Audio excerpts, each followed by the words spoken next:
وقال رسول الله صلى الله عليه وسلم ما من يوم إلا ملكان ينزلان فقال أحدهما اللهم أعطي منفقا خلفا وقال الآخر اللهم أعطي mumsikan tələfə. Möhtərəm qardaşlar, Allaha sonsuz həmd sənalar olsun ki, Ramazanın sonuna yetişdik. Yəni bugün son təravih namazımızı qılacağıq. Sabahda son orucumuzu tutacağıq. Ayın 30'u da inşallah bayramı beraber inşallah qılacağıq. Möhtərəm qardaşlar, Ramazanda birçok güzellikler yaşadık ve de yaşayırıq da. Yani herkesin Ramazanı özüne məxsus oldu. Ramazan Allah-u Teala tərəfindən yer üzerine əşrəf-i məxluqat olarak gönderdiği insanı bir terbiye metodudur. Ki Allah-u Teala yani Əyəhsəbul insanu en yutraka suda, insan övladı dünyada başı boş bırakılacağını mı zənnedir? Allah-u Teala'nın biz kullar için Kur'an'da bize bildirdiği odur ki, yer üzerine gələk ve yer üzerine ennel arda yerisuha ibadiye salihun, yer üzerinde salih kullar olaq. Ama liyebluvekum eyyukum ahsenu amela. Allah-u Teala'nın bizi dünyaya gönderdiği məqsəd Mülk suresinin 2. ayesinde de çok açıktır. Biz sizi ey Adem övladı imtihan için bu dünyaya gönderdik. Görək hansınız xeyir əməl sahibisiniz. Möhtərəm kardeşler, yani insan olmak asan değildir. Bu dünyada insanı o kadar ve her günde yolundan çıkaran o kadar vesileler ortaya çıkır ki, insanın birinci növbədə düşməni nəfsidir. Oruçda bizim əsas qələbə çaldığımız, sevinəcəyimiz xüsus nəfsimizdir. Nəfis elə bir şeydir ki, hər zaman səninlə döyüşür, hər zaman sənə müxalifət edir. İnsanın cibilliyyəti, insanın əsli yaxşılıq üzərinə yaradılıb. Biz buna vicdan deyirik və yaxud da. Ona görə də onun səsini hər zaman bastıran içəridə nəfis deyə bir qüvvə vardır.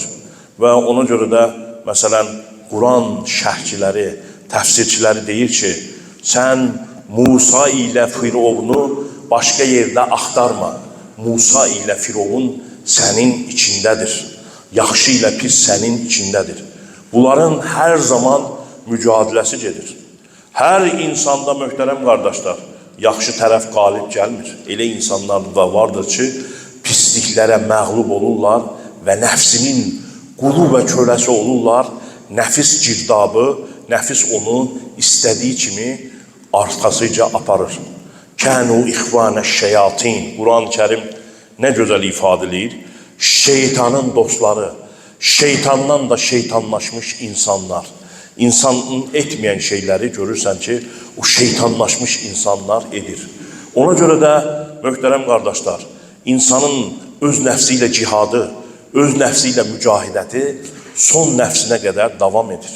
Allah hamınızdan razı olsun. Yəni məscidləri doldurursunuz, ibadətləri edirsiniz, zikirləri edirsiniz, Kur'an'ı fəhm etməyə çalışırsınız. Bunlar hamısı nəfsinizlə mücadilənizdir.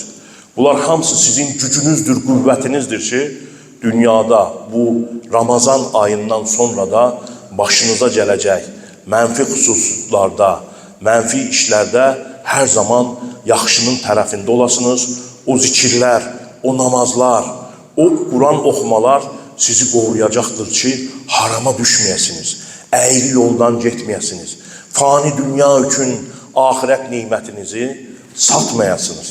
Ona görə bu önəmlidir, möhtərəm qardaşlar. Ramazanı ihya etmək önəmlidir. Ramazanda qəlb qapıları açılır. İnsan Allah'a daha yaxın olur. İnsan bu dünyanın fani olduğunu düşünür. İnsanın öz zəifliyini, o azlığı bütün hüceyrələrine qədər insan daddıqca hər zaman zəif olduğunu və Allah'a möhtac olduğunu, əllərini duaya açdığını biz görürük möhtərəm qardaşlar. Allah-u Teala da fəqir qulunu sevər, aciz qulunu sevər. Ancaq qul təkəbbürləndiyi zaman, çünki təkəbbürlənmək bir varlığa məxsusdur. O da Allah-u Teala'ya məxsusdur. Və buyurur ki, kibriyəu min izari. Yəni, təkəbbürlənmək mənim üçündür. Əgər qul təkəbbürlənərsə, Allah-u Teala onun belini qırar. Amma insan yediyi, içdiyi zaman, yeyib, içib, belə görürsən ki, fironlaşır, günah etməyə, günahların arxasıca qaçmağa başlayır. Və də mənəm deyir, Rəbbini unudur. Yəni, Quran-ı Kərim nə vəciz buyurur ki, Rəbbini unudan, Rəbbinin də onlara özünü unutturduğu kəslər kimi olmayın. Möhtərəm qardaşlar, yəni, oruç ibadəti bizə Allaha qurbiyyəti, yaxınlığı qazandırır və sonuna qədər bizə bir fikir verir ki, biz belə olmalıyıq, bu halımızı qorumalıyıq. Bu dünya fanidir, hamımız öləcəyik, hamımız kəfənə bürünəcəyik, hamımız torpağın altına gedəcəyik. Əsas məsələ nədir? Allah-u Teala'nın bizim bu dünyada nələri bizə yükləmişdirsə, ondan üzü ağ çıxmaqdır. Necə ki, imtahanlarda yaxşı çalışıb, yaxşı qiymətlər alıb, üzü ağ çıxırsansa, dünya imtihanından da, əgər sən atasansa atalığını yerinə yetirəcəksən, zövcəsənsə zövcəliyini, övladsansa övladlığını, babasansa babalığını, bunların hamısını haqqını verəcəksən. Əyri yoldan, şeytanın yollarından getməyəcəksən. Və dünya sənin gözündə bir imtihan dünyası olacaqdır və bu dünyada imtihanını verib ahirəti arzulayacaqsan, cənnəti arzulayacaqsan, hesab kitabı verməyi arzulayacaqsan, möhtərəm qardaşlar. Möhtərəm qardaşlar, önəmli mövzulardan birisi də Ramazanda infaq mövzusudur. Quran-ı Kərimdə 200-dən çox yerdə infaq mövzusu keçir. Və yaxud da oxuduğum ayətdə o kimsələr ki, Bağara surəsinin sonu infaqla əlaqəli doludur, ayətlərlə doludur ki, yəni sizin etdiyiniz Allah yolunda infaq bir toxum kimidir. O toxumdan 7 sümbül çıxar və o sümbülünün hər birində 100 habbə, 100 dənə kimi. Ona görə də Allah-u Teala sizin etdiyiniz yaxşılıqları, sədəqələri artırır. Möhtərəm qardaşlar, Peyğəmbərimiz sallallahu aleyhi və səlləm cömərd insan idi. İki dağ arasındakı qoyunu biri gəldi, bədəvi istədi, verdi ona. O bədəvi qaça-qaça getdi ki, gəlin müsəlman olun. Həzrəti Məhəmməd sallallahu aleyhi və səlləm fəqirlikdən qorxmadan infaq edir. Və Peyğəmbərimiz Ramazanda Cəbrail əleyhissalamla qarşılıqlı Quran oxuyardı. O Quran oxuduqdan sonra əsən küləkdən daha cömərd olurdu. Ramazan ayı, möhtərəm qardaşlar, cömərdlik ayıdır, sədəqə ayıdır, malımızın zəkatını vermək ayıdır, fitrə ayıdır. Yəni bunun xaricində də Allahın bizə fadlından, fadl nə deməkdir? Artıq verdiyi deməkdir. Mümin cömərd olmalıdır. Və mən yuqa şuhha nəfsihi, kim nəfsinin xəsisliyindən qoruyarsa, şeytan bizə nəyə əmr edir? Şeytan bizə fəqirliyi gözümüzün önünə qoyur və nədir? Sədəqə verməmək. Bilin ki, hamımız fəqirik, möhtərəm qardaşlar. Dünyada kimsənin malı yoxdur. Dünyada zəncin də, fəqir də hər şey qoyub gedəcəkdir. Ona görə də hamımız fəqirik. Allah-u Teala kiməsə mal mülk vermişdirsə, bu keçicidir. Yəni, sahibi bunun həqiqətdə sən deyilsən, sən əmanətçisən, sən bunun zəkatını ver, sən bunun fitrəsini ver, sən bunun sədəqəsini ver. Bu sənin deyildir. Peyğəmbərimiz yenə də buyurur ki, matlul ğaniyyi zulmun. Yəni, zəncinin verəcəyini gecişdirməsi bir zülümdür. Və Tövbə surəsində buyurulur ki, o vermədiyiniz sədəqələr, zəkatlar qiyamət günü boynunuza dolanacaqlar. İlan olaraq boynunuza dolanacaqdır. Ona görə də وَالَّذ۪ينَ يَبْخَلُونَ وَيَأْمُرُونَ النَّاسَ بِالْبُخُلِ O kimsələr ki, xəsislik edirlər və insanlara da xəsisliyə əmr edirlər. Möhtərəm qardaşlar, yəni mömin Ramazan ayında nəyi idrak etməsi lazımdır? Paylaşmağı idrak etməsi lazımdır. Mərhəməti idrak etməsi lazımdır. Qardaşının yardımda olduğunu idrak etməsi lazımdır. Fəqirləri idrak etməsi lazımdır. Yəni, özünün də bir fəqir olduğunu düşünməsi lazımdır. Dünya həyatıdır ki, insanları təbəqələrə ayrılır. Əslində təbəqə deyə bir şey yoxdur. Torpağın altında təbəqə deyə bir şey yoxdur. Günümüzün xəstəliklərindən əsas birisi də budur ki, möhtərəm qardaşlar, zənginlər fəqirləri tanımırlar. Ona görə də məscid insanların bərabər olduğu yerdir. Məscid insanların bir-birlərini tanıdığı yerdir. Məscid hər kəsin gəldiyi yerdir. Burada tanıyırıq fəqirləri. Burada biz onları tanıyırıq, onlara veririk. Müasir həyat insanları, qonşuları bir-birlərinə yabancı, qərib olur. Baxırsan ki, evdə meyit tapılır, üzərindən həftələr keçib, yəni. Möhtərəm qardaş, demək ki, burada qonşuluq yoxdur deməkdir. Əvvəllər belə bir şeylə, kənd həyatında və yaxud da normal həyatda belə şeylərlə mən eşitməmişdim, belə şeylər duymamışdım. Amma indi görürəm ki, çox yaxın vaxtlarda 2-3 dənə belə hadisə duyduq ki, evdə vəfat eləyən olur, qonşuların bundan xəbər olmur, meyit qalır, iylənir. Belə hadisələrlə də şahidi oluruq. Demək ki, biz bir-birimizə nə olmuşuq? Qərib olmuşuq, qəribləşirik. Bu uca binalar tikirik, amma qonşuluq haqlarını isə unuduruq. Borcumuzdur qonşuları ziyarət etmək. Nə buyurur Peyğəmbərimiz sallallahu aleyhi və səlləm? Ya Aişətu, İzə tabaqda maraqətən fəəksir məəhə və təahəd ciranəkə. Ey Ayşə, əgər yemək pişirdiyin zaman suyunu çox qoy və qonşularını da qarantiya altına al, buyurur. Möhtərəm qardaşlar, yəni bu paylaşmaq, infaq elə-belə deyildir. Peyğəmbərimiz məsəl üçün hər kəffarədə fəqirləri doyurmağı birinci növbəyə qoyur. Niyə görə? Çünki bu o qədər önəmli bir şeydir. Ya eyyuhən-nas, at'imut-ta'am və silul arham və sallu bil-leyli və-n-nas niyam tədxulul cənnətə bisalam. Ey insanlar, yemək yedirin, sıla-i rahim edin. İnsanlar yuxuda ikən namaz qılın, səlamətliklə cənnətə girin, buyurur sallallahu aleyhi və səlləm.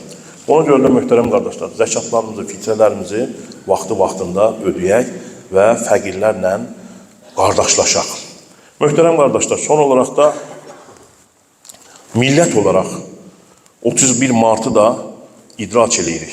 Yəni, həqiqətən bizim başımıza gələn, deyək ki, 1988-dən başlayaraq 94-də qədər Qarabağda olan işğal, Qarabağda olan soyqırım hadisələri eyni zamanda bizim 1918-ci ili unutmağımız və unutturulmağımız. Çox təəssüflər olsun ki, caniləri biz qəhrəman olaraq Şamiyan kimi qəhrəman olaraq oxuduq. Möhtərəm qardaşlar, o dönəmə baxdığınız zaman o mart aylarında olan hadisələrə adamların tükləri irpərir. Bakıda, Naxçıvanda, Lənkəranda, Xaçmazda, yəni ermənilər silahlandırılmışlar və bizim xalqa divan tutmuşlar. Minlərlə adam öldürmüşlər, eyni ilə Xocalda olan hadisələrin eynisi olmuşdur.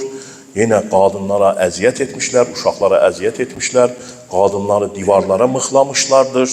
Yəni bu səhih qaynaqlarda qeyd olunan və İrəvan xanlığında minlərlə, yəni 10 minlərlə bizim soydaşımızı qətlə yetirib, kəndləri viran qoyub, yüzlərlə kəndləri viran qoyub, torpaqlarından qovmuşlar. Yəni bunlar faciələrdir, ümummillidir. 31 Martı soyqırım, yəni qanlı yaddaşımız olaraq bilməyimizi, övladlarımıza xatırlatmam. Nədir bu? Yəni biz düşmənimizi yaxşı tanıyacaq. Düşmənimizi dost deyə etdiyimiz zaman o yenə bizi arxamızdan bıçaqlayacaqdır.